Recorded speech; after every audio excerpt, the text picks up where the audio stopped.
is the story of a lost neighborhood and of its people who did not want to go. I don't want no money. I want my home. The old man is old. See how the old man is old? No more. That's enough. I don't want to get out. I sent my two daughters. They don't want to get out because they spend a lot of money. Plenty of money they spend in this place. We not get none to nobody. Never. Hi, welcome to the West End Video Newsletter. Tonight we have on our show Dean Wallace. Dean is the publisher of the Editorial Humor. He has been publishing the Editorial Humor for about 13 years. The reason I know Dean is because I started the West Ender about 18 years ago, and I've run into Dean since, and it's like we've had this like pinball relationship. I run into him every so often, and we talk about what's happening here and what's happening there. And unfortunately, the way things are going, this may be the last issue of the Editorial Humor. And unless he gets a white knight, which hopefully some of you guys out there with deep pockets would come to Dean's rescue. We'd love to see it happen, because I think it needs a good humor magazine like Editorial Humor. I don't want to say magazine. It's actually a tabloid newspaper. Tabloid newspaper. So right. If somebody out there that would like to help Dean out and help him with financially, he could use it. Well, but be that as it may, here's Dean Wallace. Hello. I was going to say I was getting out the violin and it started to play there. Right. Listen, 13 years, it's been a great experience, and I've certainly been really happy to be here in Somerville. My first issue, I was in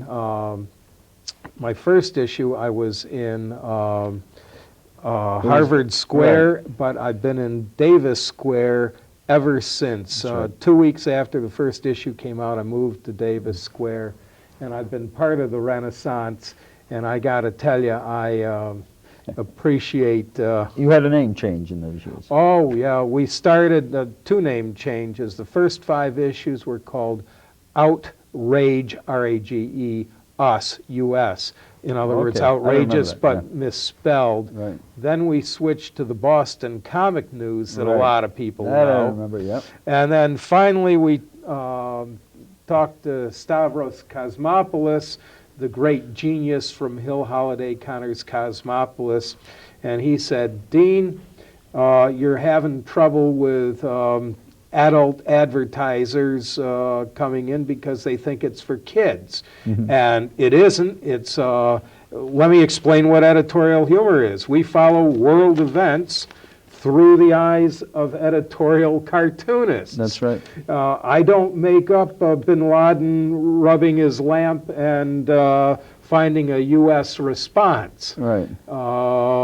You know, I don't make that up. That happens in the real world, and cartoonists do great cartoons, and then we print them. There's been some ups and some downs. You've had some good years and some bad years. Right. But could you give us a little more history about it? Oh, sure.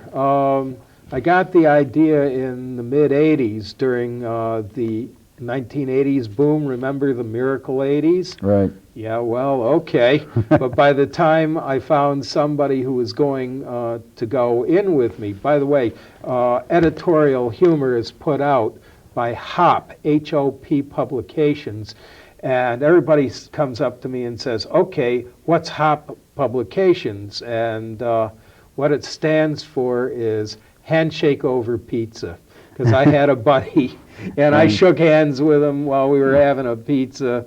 But unfortunately, he left before we got started. It was a very short partnership. And happens a lot of times. Yeah. Yeah. Well, there I was in 1989, all fired up, and this guy leaves, and I said, hell, I'll do it myself, even though I don't know what I'm doing. Right. Well, in those days, publishing was a little different.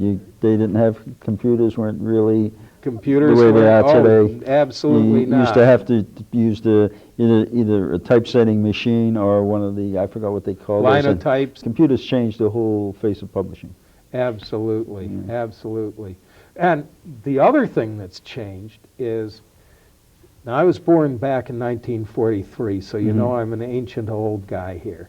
But everything I knew for the first 40-some-odd years of my life was still in effect when I started this paper. And what did I know? Well, I knew that no matter what we would like, the Soviet Union had a death grip on the Eastern Bloc countries and the Iron Curtain, and it wasn't going to change unless there was World War III, because they'd been through two world wars and been badly hurt, so they were going to keep that protective layer.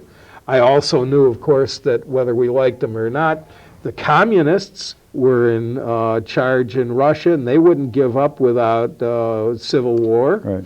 I also knew that Nelson Mandela, my doctorate had been on South Africa, so I was aware of Nelson Mandela, and I knew he was in prison, and was the only way he was coming out was in a pine box. And if you'd told me that in the next 10 years, the head of the PLO and the head of the Israeli government would shake hands on the White House lawn, I'd have had you committed. That's right. Not only that, if you'd told me that the Catholics and Protestants in Northern Ireland were going to get together, I mean, come on. Of course, it wasn't all bad. The one thing I knew about in 1989 was that although things had been really bloody, luckily the folks in Serbia and Yugoslavia were all living together peacefully. That's right. Everything that I knew. When I put out my first It's all issue, reversed. when I put out my first issue, the Berlin Wall was still up. That's right. That's right. That's how long ago it was. That's right. Now hand me a cane and let me wobble out of here. Your paper's gone through, all those changes. Unfortunately, you have run into a few problems this year. Oh, yeah. Would you like to give us a little bit? Sure. We got up, we've been going. What I found when I first started, we were handing the paper out and things like that. But somewhere back in around 1992 or so, the National Sports Daily That's right.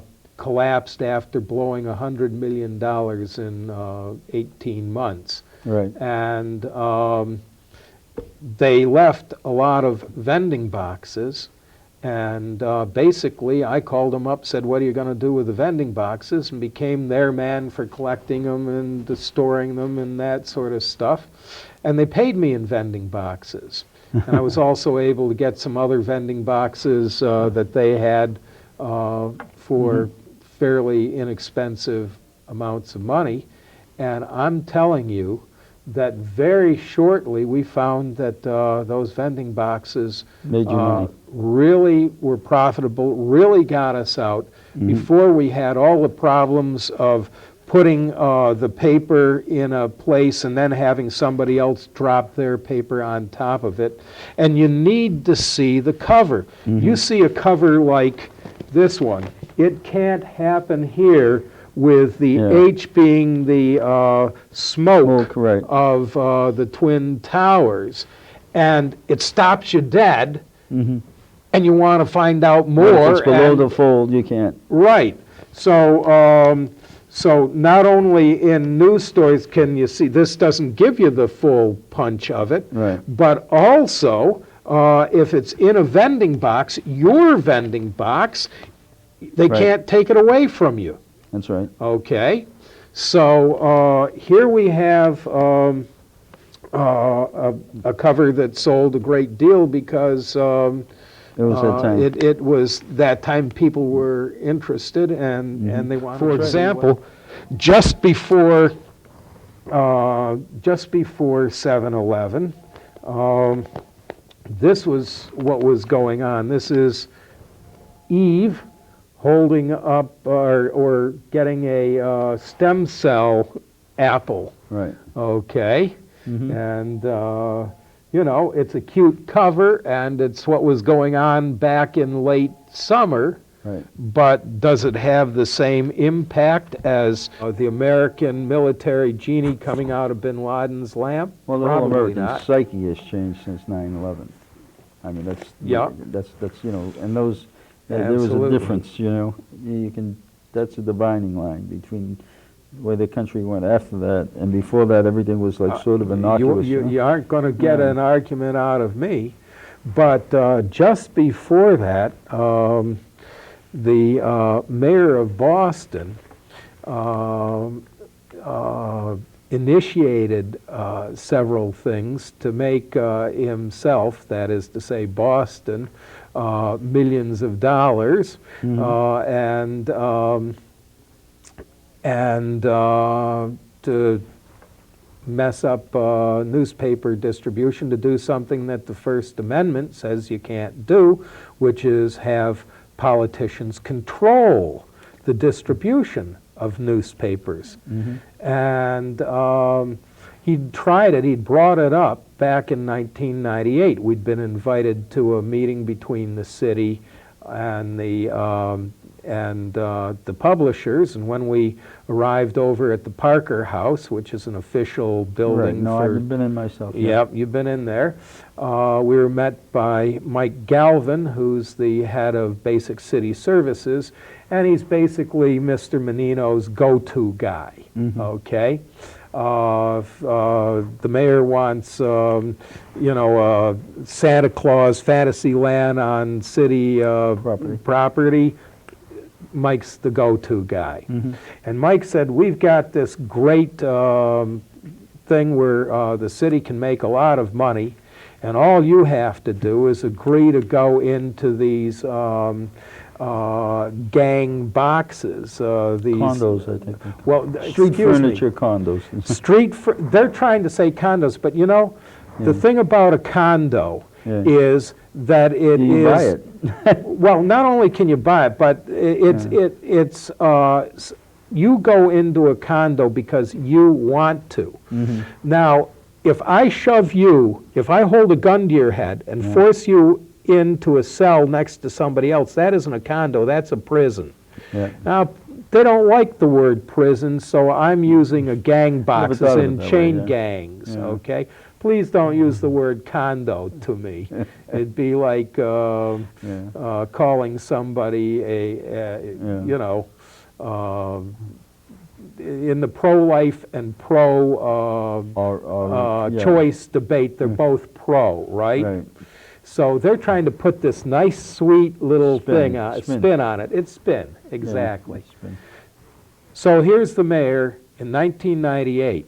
Well, a year before, he'd cost me a lot of money because he'd signed, and the city council had signed, a ordinance saying that no newspaper vending boxes could have advertising on them.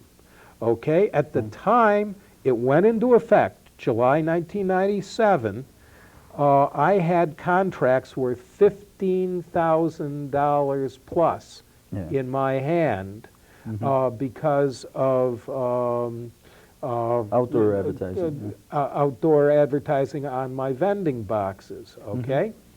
And hindsight tells me that I should have hired a lawyer and fought that provision, but instead I was an idiot or a good guy, whichever one you want to say. And I told the advertisers that this law had gone into effect, and they canceled the $15,000 worth of ads on me. 1 year later, here's Mike Galvin standing up in front of the group saying, we're going to make millions on this. And somebody, not me, but somebody from the Globe or the Herald, somebody from publishers said, wait a minute, you've passed a law that says you can't do that. And in the room was the counselor for the Back Bay, and he stood up and said, oh, don't worry about that. We'll change the law. Okay. All right. Who was the counselor at that time? Oh, Was that Keene or Ross? Keene. It's Keene. Okay. Yeah, Ross comes later, but Ross seems to be cut out of the same cloth yeah, as okay. Keene is. But that was Tom Keene, and I was quite surprised. He had been the one that had pushed it. He'd been the one that had got this thing, this ordinance through, and all of a sudden for him to stand up and say to the assembled people, oh, don't worry, we'll change the law. Mm-hmm. Okay, well, I guess I was naive to have... Yeah. Yeah, right, okay. So now you have this thing. Imagine 3 in a row, places for newspapers, three of these in a row, times 2 rows, and then on the other side, that great big box will have an advertising plaque on it. Well, there are all sorts of things wrong with that. There's 6 spots there, but who are going to get the 6 spots? Yeah. Well, the mayor says, A, they'll give preference to the dailies, Right. and there are 5 dailies or 6 dailies that they might want to give preference to so that they don't get a spotlight team looking into some of the dealings that go on between them and other people.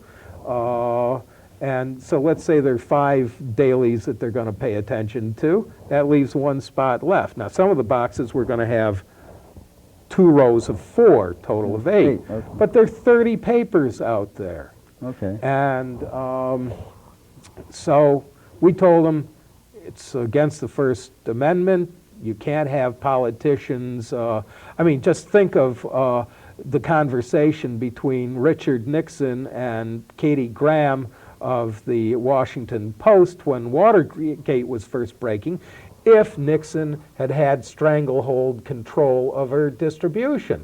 Can't you hear the telephone conversation now? Look, Katie, print 2 million copies if you want. They aren't going to be distributed. You're going to keep them in your basement because I own distribution. First Amendment says freedom of speech and freedom of press. It's combined together. This only has the freedom of speech on it, my little button here, but freedom of press it's all one breath. There are other freedoms that you get, like religion and other assembly and things like that in the First Amendment, but freedom of speech and freedom of press are co-joined at the hip because you can't have one without the other, okay? And it does you no good to be, I mean, think of Martin Luther King trying to rouse the nation if the only people that ever heard his voice were the 100 or 200 people in a church. No, he needed to get the word out. You have to go outside the box. You got to go outside the box. Well, or you got to keep in your boxes. We told Menino in '98, don't do it. It's against the First Amendment.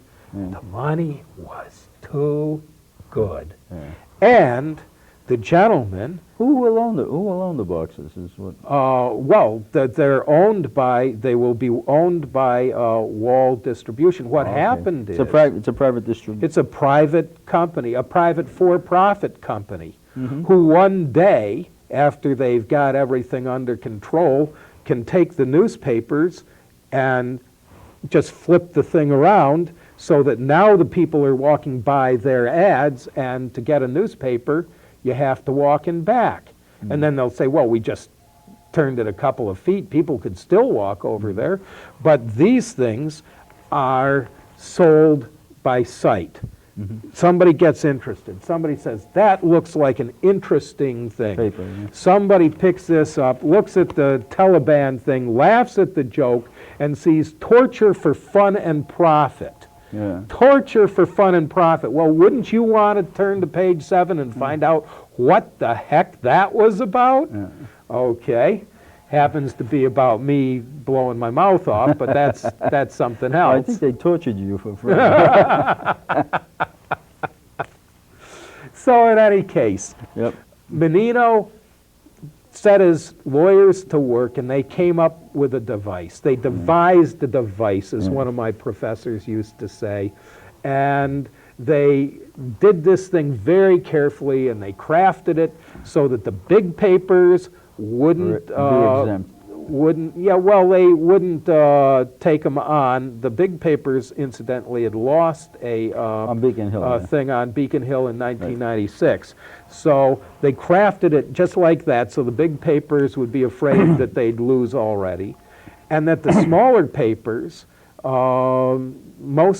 most of us can't afford it. When I say smaller papers, what am I talking about? I'm talking about Editorial Humor. I'm talking about the Weekly Dig, which is a hot new paper coming up. The That's a social freebie, scene. by the way. That's a freebie.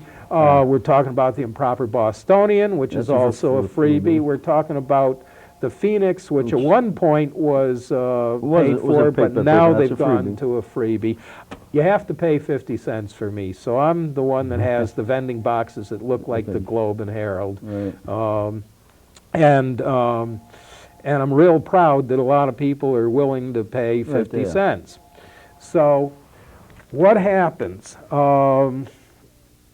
He's got it all figured out, and last August, they were going to put it into effect in one little area. They had showed us one other thing you should know. Back in 1998, Mike Galvin, the mayor's right-hand man, had held up a thing and let us read it, a request for proposal, RFP, request for proposal. The nose of the camel was 6 or 8 many $1,000s worth of toilets. These All those, $250,000 a piece street furniture flush toilets. Well, Boston needs some flush toilets, so 6 or 8 toilets, but 6 or 8 isn't very many.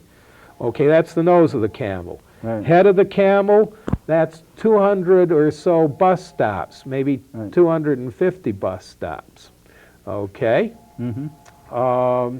250 isn't a lot. Now, all of these with advertising. Tasteful advertising, says the company. Okay? Tasteful advertising. Well, okay, a 20-year contract for 6 toilets that cost so much, they'd never make their money back. 250 bus shelters, okay, but they still wouldn't make their money back. Where is the rest of the camel, including the big hump? Where is the big hump? 1,100 vending boxes for newspapers. That's where the rest of the camel is. Okay? So, we saw that in 1998. Well, if they had come out in the year 2001 with this, it would be obvious what they were doing, and it would be obvious how they were trying to stifle things. So they decided to come out only in one small area, which is the area in the Back Bay.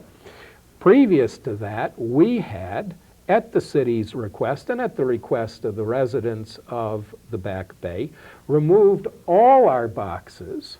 I only had about 3, but the Herald and the Globe had a lot more. Removed all our boxes from the residential areas of the Back Bay so that the residents on Com Ave and Beacon Street and Marlborough Street, all those streets that are down there, if they wake up and look out the windows in the morning, they won't be offended. They may see cars, but they won't see vending boxes.